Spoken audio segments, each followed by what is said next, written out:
Welcome back. It's halftime. Big Green Indian football. Kim Duncan, Vince Bruner, and Garry Hines joining us, talking about the fourth meeting between the two teams. We're at the 40th night. So let's go ahead and get into the game, guys. It was a different game. They sling it around here now. Vince, I'm looking at your passing stats for the night. 3 for 5 for 51 yards. It was a lot of option football. Talk about what you guys did, how the game started off. Well, we had moved over and started running we call it like the Houston veer, where we had split backs and we ran a veer option offense, and we started running that about midway through my junior year, and had started to run it a little bit better there at the end of our senior year, and so that was going to be our game plan, and we came out running that. We didn't throw the ball a whole lot, but it was a pretty exciting offense and a pretty difficult one to stop. But I believe Fort Walton was using a lot of that same offense, so we were getting to see our share of it on the other side of the ball, too, I'm pretty sure. Yeah, the first quarter was pretty much, it says in the paper here, all Mike Cirillo, 17-play drive. He kicked it in from 2 yards. Randy Hare kicked the extra point, and the Vikings went up 7-0. Then Cliff Lewis, Kim was talking with me about him earlier, intercepted a pass, but kind of stalled. And then Bill Sanderson with a 2-yard run to close it to 7-7 at the half. Kim, what do you remember about that? Well, there's a lot of vivid memories I have of that game. I just remembered just the smell, the crowd, the eeriness around, everybody being so competitive and what we were doing. A lot of head knocking going on. Like I said, a lot of us growing up in the same area, knowing each other like in our own backyards, and here we are, with the new high school just barely in 3 or 4 years in, and playing all these guys that we grew up with, the summer balls to. And going to school together. Yeah, back then there was only 2 movie theaters and a couple drive-ins. Yeah. There was only a few channels on the TV, so there was only so much to do. One of the things I kind of remember about the first half, if you guys remember this, I believe there was a game plan where Coach Norris, Chester Norris, brought the Vikings out in a power I. Randy Hare was in the backfield, and the Vikings were moving the ball pretty well from what I remember the first half, and then Choctaw had you adjusting. We had changed that up a lot. I mean, we had done that before against Tate. We had played, we ran a veer offense, and when we came up against Tate, we completely changed up and went to a power I. So we felt like that we needed to change things up, that we might catch them off guard enough that we could produce more points that way. So we brought that in as an alternative to what we were doing to try to surprise them. I don't think there was a lot of surprise. Well, Vince completed 2 passes in the second quarter, both to John Hambleton, whose son Ben is now one of the leading receivers for Choctaw High School. That was 2 of your 3 completions during the game, Vince. But Garry, what were your thoughts of playing behind just such a passing phenom like Vince back there in the backfield? Well, I tell you what, and I always say again, Vince and I, played together there, and I've always loved him. I've always respected him, and the same for Kim and them other guys across town. But I remember Snipe telling me, don't get in the middle, stay out on the outside, and somehow I was forced back inside on that interception that Cliff picked off. And he told me just before I ran that route, but I don't know how I ended up back down in the middle. But again, with all those folks on the sideline and the screaming and the hollering, and man, it was awesome. And I'll say this early, that the last time I saw Choctaw and Fort Walton play was the last time I played. In that I live in Louisiana, been all over the world, and I really want to get back to see that game. I think about it all the time. I talk about it to my son and the people over here in Louisiana.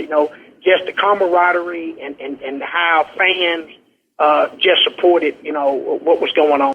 Hey, a quick story about that interception to Cliff Lewis. When the dust settled and I was trotting off the field, I'm yelling at Garry. I said, Garry, I told you to stay outside. And he says, man, I couldn't catch him, Snipe. I couldn't catch him. And he said, he hadn't guided me to score.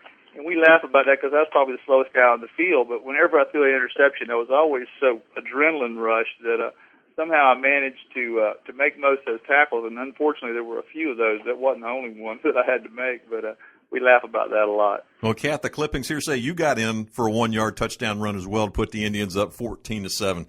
I remember when Garry scored that 1-yard touchdown, him and Kim grew up together, and they started kind of pushing at each other, and they were kind of about to go at it a little bit. And Garry was like, we trotted off the field, and Gary's like, I'm glad you had my back.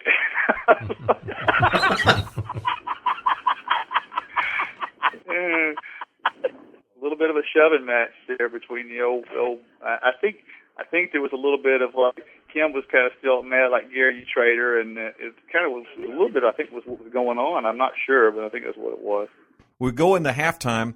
Vikings are trying to claw their way back. Got a break. Kim punted the ball, bounced off an Indian defender, and the Vikings recover it in Indian territory. But I think the Indians held, if I'm not mistaken. Exactly right. Got one up there high enough to hang time, and just couldn't handle it. And actually, Wade Shea had recovered that ball. He still talks about that today. And but they held us. We thought right there we had a shot of getting pushing it on in, and I think we actually I think we went 4 in and 4 out. Yep, it's 14-7, and that's kind of when the back of Vince Bruner took over. Talk about Kim, because you talked about it earlier with me today. Talk about that quarter Vince had, fourth quarter. Well, like I said, I was playing on the weak side, and I was just supposed to go to motion, but Tom Jordan did an excellent job. He would seal off that end for Vince to come down, and Vince just had a wide open highway to turn up. And it seems like I kept running into him anywhere from 6, 8, or 12 yards deep. I was coming across and come all the way across to tackle him.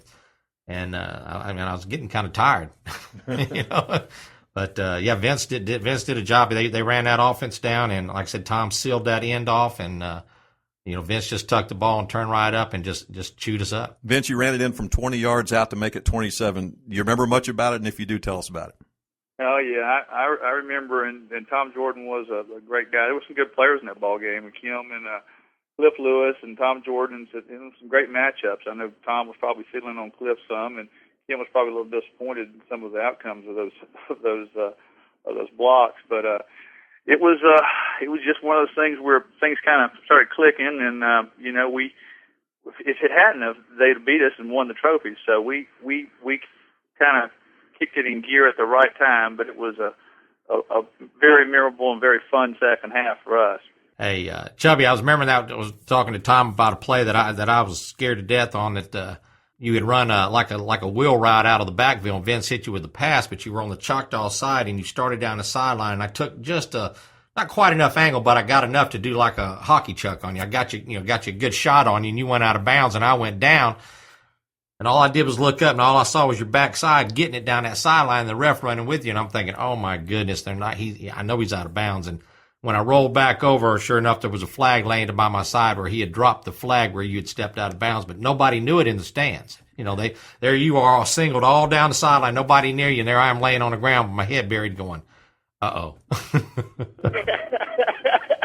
This ain't good. Well, guys, final thoughts. Garry, from you in Monroe, Louisiana. Again, you said you haven't been to the game since you played in the game. When are you going to come back? Mm-hmm. Well, this year, I just got back late July, and I'm not coaching this year. I'm watching my son. He's a junior over at Neville High School. He's got a lot of tradition like Choctaw and Fort Walton, and I'm getting a chance to see him play. But I don't know when. I keep trying to fix it for my schedule to get back, because I definitely got to get back to see one of those games, and I know it has gone either up or down, but it's just the fact of walking on Big Green campus and going out watching Choctaw and Fort Walton play, it's just awesome. Well, let me set the table for you. There's been 39 games. Choctawhatchee's won 20. Fort Walton has won 19. Choctawhatchee scored 689 points. Fort Walton has scored 661. So that makes the average score 18-17. So it's pretty close over time. Yeah, I put together a PowerPoint slideshow showing the kids of the school I'm at. We got a lot of tradition. Got guys in the NFL, Brady James with Dallas Cowboys, Pat Williams with the Minnesota Vikings, and to try to share some of that school spirit with the students here, I put together a PowerPoint slideshow, and those stats you just gave, they're all in that PowerPoint slideshow, man. And I get home, I want to share it. Well, Kim, this Friday night is also the 35th reunion for the class of 1975. Just think, what's going to be going through your mind? We're all going to be there, trying to even this thing up. I know I might know a few of them might want to try to suit up out there, but maybe get 12 or 13 out there. Yeah, it might be like City League. We'd be over the weight limit. How about you, Vince? You got an up and comer too in a few years that might be playing quarterback. Yeah, and that's he's wired and ready to go, man. All these kids a lot of these kids are, in middle school and all, they're really getting excited about it. And for last year's game was just as exciting as Tom, I know you remember it, and Kim probably does. Where Choctaw pulls out a miracle win. So I'm sure the emotions are going to be running real high this year. I know Fort Walton's had a really tough schedule, and gosh, they've been so close so many times, and Choctaw's kind of put it all together here at the end, and hopefully they can keep this momentum going. So it's going to be, as usual, a lot at stake and a lot of emotion in this game, and just already getting excited about it. Guys, thanks so much for joining us. It's been way too long. Let's do it again sometime soon. All right, guys. Enjoyed it, Kim. You're listening to Big Green Football on Psalm 91.1, The Positive Choice.